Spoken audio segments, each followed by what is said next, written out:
नमस्कार. नवराष्ट्र नववार्तामध्ये मी मृणाल ढोक आपल्या सर्वांचं स्वागत करते. या कार्यक्रमामध्ये आपण अनेक मान्यवरांशी चर्चा करत असतो. आज आपल्यासोबत कुंभलकर समाज कार्य महाविद्यालयाचे प्राध्यापक चंदू पोपटकर सर जुळलेले आहेत. आज आपण त्यांच्याशी चर्चा करणार आहोत. नमस्कार सर, नवराष्ट्रमध्ये आपले स्वागत आहे. नमस्कार मॅडम. नमस्कार सर, मला सांगा, शिक्षण क्षेत्राकडे का वळावंसं वाटलं, याबाबत काय सांगाल?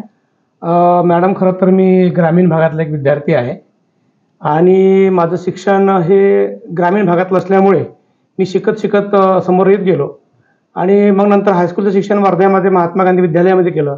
त्यानंतर JB सायन्स कॉलेजमध्ये मी 11वी-12वीला ॲडमिशन घेतली. त्यानंतर BSc तिथूनच केलं आणि मग घरची परिस्थिती अत्यंत प्रतिकूल होती असल्यामुळे मग मला नोकरीच्या शोधामध्ये जावं लागलं. मी इकडे तिकडे 2-4 ठिकाणी नोकरी केली. मग नंतर MSW नावाचं एक कॉलेज कुंभलकरचं वर्धेला उघडलेलं आहे, असं त्यावेळेस ढोबळे सर तिथे ऑपॉर्च्युनिटी प्रिन्सिपल होते आणि मी LLBला ॲडमिशन घेतली होती यशवंत महाविद्यालयामध्ये.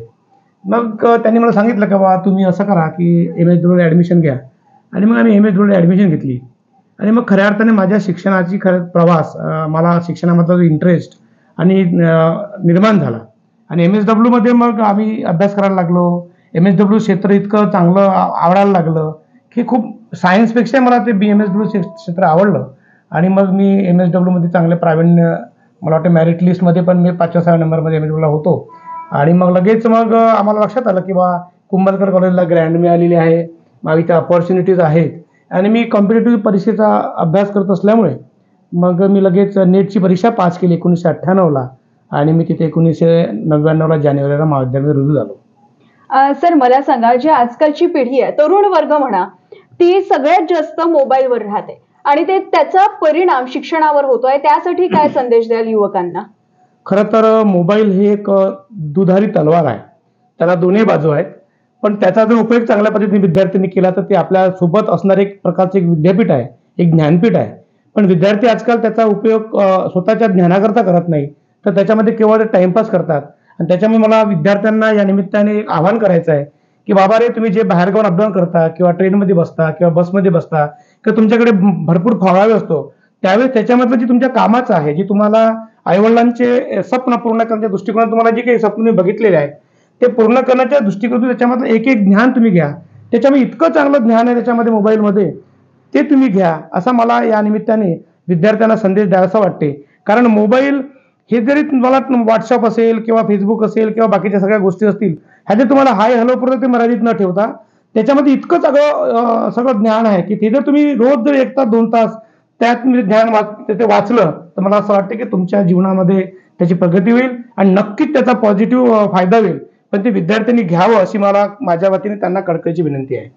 सर, कोणत्याही वाटचालीमध्ये आपण चालत असताना आपले एक काहीतरी प्रेरणास्थान असतं, तर मला सांगा की आपले प्रेरणास्थान कोण आहे, त्या प्रेक्षकांना काय सांगा? खरं तर माझे प्रेरणास्थान म्हणून तर माझे आईवडीलच माझे प्रेरणास्थान आहेत आणि बाबासाहेब आंबेडकर ज्यांनी आम्हाला संपूर्ण विकासच आमच्या संपूर्ण समाजाचा केलेला आहे, तर ते आमचे वडीलच आहेत, आमचे म्हणजे मायबापच आहेत, ते तर प्रेरणास्थान आहेच आहेत.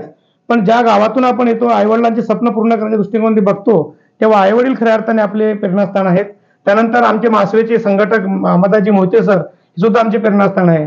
बबनराव तायवाडे नंतर विद्यापीठ राजकारणामध्ये आम्ही गेलो तर बबनराव तायवाडे मला प्रेरणास्थान आले. म्हणजे एक एक माणसं असे आम्हाला जुळत गेले आणि या निमित्ताने माझे प्रेरणास्थान म्हणजे प्रेरणास्त्रोत वाढत गेले. पण खरे माझे जर प्रेरणास्थान कोणी असेल तर माझे आईवडील आहेत. सर, मला सांगा, आता खूप काही युवक आहेत ते प्रशासकीय नोकरीच्या मागे, म्हणजे त्यासाठी अभ्यास सुद्धा करतात, MPSC UPSC, पण सध्या तरी ते कंत्राटी पद्धत आलेली आहे. याबाबत आपलं मत काय? हे कुठेतरी थांबायला हवं, याबाबत काय सांगाल? अगदी बरोबर आहे. कारण का युवकांना रोजगार नाही आहे, सगळे कंत्राटी पद्धतीचं काम सुरू झालेलं आहे जिकडे तिकडे. आणि एखाद्या युवकाला जर कंत्राटी पद्धतीचं काम दिलं, त्याच्या जीवनामध्ये त्याला स्थिर येत नाही आणि मग एखाद्या नियमितपणे एखाद्या सेवा करणारा जर विद्यार्थी असेल किंवा तरुण असेल तर त्याच्या जीवनामध्ये एक स्थिरता येते आणि त्याला कंटिन्यू आपलं काम करता येते. आजच्या याच्यामध्ये आपण बघतोय की जिकडे तिकडे कंत्राटीपणाचं काम सुरू झालेलं आहे, त्याच्यामुळे त्याला नेमका स्टेबिलिटी नाही त्याच्या ह्याच्यामध्ये. त्याला वाटतं की बा आज आपली नोकरी जाईल की उद्या जाईल, आपण परिवार कसा चालवायचा ही त्याच्या मनामध्ये भीती आहे. आणि म्हणून मला माझ्या या निमित्ताने शासनाला विनंती आहे की ही बेरोजगारी ज्या पद्धतीने या देशामध्ये वाढलेली आहे तर ती बेरोजगारी दूर करावी आणि स्थायी स्वरूपाच्या नोकऱ्या विद्यार्थ्यांना बेरोजगाराला द्यावा, अशी या निमित्ताने मी शासनाला विनंती करतोय. सर नेहमीच आपण पाहतो की एक जे युग आहे ते मोबाईलमध्ये तर फरकटलेलं आहेच, पण पहिलेचं जे शिक्षण होतं आणि आजचं जे शिक्षण आहे यामध्ये खूप काही फरक जाणवतो. तो फरक काय आहे याबाबत काय सांगाल? कारण आपण एक प्राध्यापक आहेत, युवकांना शिकवता, काही फरक जाणवतो का? आता फरक म्हणजे असं आहे की आता नवीन जे राष्ट्रीय शैक्षणिक धोरण जे आलेलं 2022चं, तर यामध्ये आता कुठल्याही विद्यार्थ्याला कुठलाही विषय घेता येतो, त्याला त्याच्याकडे स्कोप दिलेला आहे एज्युकेशन डिपार्टमेंटनी, शिक्षण विभागाने, की तुम्हाला एखाद्या फिजिक्स शिकणारा त्याला फिजिक्सचा अभ्यास करायचा असेल, पण तो समाजकार्य महाविद्यालयामध्ये शिकतोय, त्याला असं वाटलं मला तबला वादनाचा एखादा विषय घ्यायचा असेल, त्याच्यामध्ये व्हेरायटी झालेली आहे. आता ते पुढे तर बघूया, जस्ट आता स्टार्ट झालेलं आहे यावर्षीपासून. ते किती आता खऱ्या अर्थाने ते उतरतं, त्याच्यामध्ये रिस्पॉन्स विद्यार्थ्यांचा कसा येतो, शिक्षण प्रणाली, शिक्षक त्याला कसे शिकवतात, त्याचे रिझल्ट कसे लागतात, याच्यावर खरं तर त्याचं यश आता अवलंबून राहणार आहे. तर मला असं वाटतं की आता नवीन नवीन तंत्रज्ञान विकसित होत आलेलं आहे. जुन्या परंपरागत शिक्षण पद्धती ज्या होत्या त्याच्यातूनही असं नाही की शिक्षक लोक घडलेले, आम्ही त्या शिक्षण प्रणालीतून मोठे झालेले लोक आहोत. या देशाचा इतिहास असा त्या पद्धतीचा मोठा आहे.